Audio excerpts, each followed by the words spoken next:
কোচবিহার শহরে দুর্গাবাড়ি সংলগ্ন এলাকায় বুধবার বিশেষ অভিযান চালালো কোচবিহার সদর ট্রাফিক পুলিশ।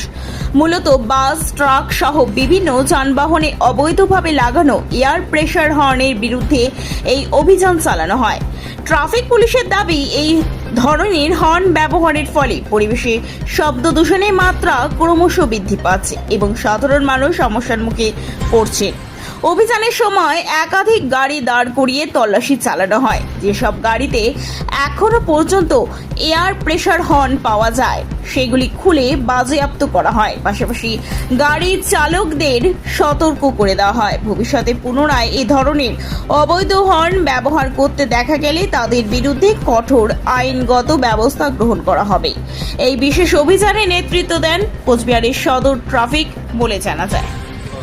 বাস, লরি, ট্রাক এই সমস্ত গাড়িতে যে এয়ার প্রেসার হর্ন, মানে যেটাতে শব্দ দূষণ করছে এবং বিকট এক আওয়াজের উৎপত্তি করছে, সেই হর্নগুলোকে আমরা অভিযান চালিয়ে খুলে নেওয়া হলো এবং ড্রাইভারদেরকে সচেতন করা হলো যাতে ভবিষ্যতে এরকম ধরনের হর্ন যাতে গাড়িতে ব্যবহার করা না হয়।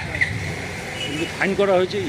আজকে ফাইন করা হয়নি, মূলত যে সমস্ত গাড়িতে পাওয়া গেছে সেই হর্নগুলো খুলে নিয়ে তাদেরকে শুধু সচেতন করা হয়েছে এবং বলা হয়েছে পরবর্তীতে এমন যদি তারা ব্যবহার করেন এই হর্নগুলো তখন ফাইন করা হবে।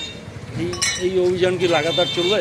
লাগাতার চলবে, আগেও চলেছে এবং ভবিষ্যতেও চলতে থাকবে।